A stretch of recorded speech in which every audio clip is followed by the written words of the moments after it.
In this video, I am going to show you how to create the gradient text effect in Premiere Pro. Before we start editing, don't forget to subscribe so you don't miss out on any of our new tutorials. To get started, we will create a sequence. Next up, you will create a text by pressing on this button. Now you can write the text you want, then change the font and size of your text. You can click on those two buttons to center the text. Let's increase the duration of the text to 10 seconds. To start creating the gradient effect, go to Effects and search for Ramp. Drag and drop it onto your title. Then go to the Effect Controls tab and press on to Start of Ramp and pull that over to the left. Now go to the End of Ramp and pull it to the right. Now go to Start Color and change it to whatever color you want. And then go to End Color and choose the one you want. Now we have a text with the gradient effect. To make it better, let's add an animation to it. But before we go on to the animation, I want to talk to you about Morning Light Music.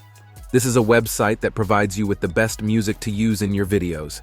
If you use code MT10 in checkout, you will get 10% off any membership. Link to it will be in the description below.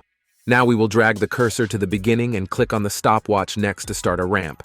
We will do the same for end of ramp as well. Now we will move the cursor to last frame and change the position of the start of ramp and end of ramp like this. This creates an animation. If you want to decrease the time of the animation, then just decrease the distance between the keyframes. This will make the animation quicker. You can also change the gradient shape by going to ramp shape. Here you can choose between radial and linear.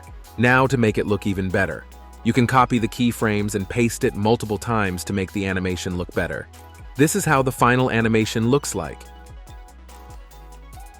If you enjoyed this video, then leave a like and subscribe and turn on the notifications bell so you don't miss out on the next tutorial. Check out these other tutorials as well.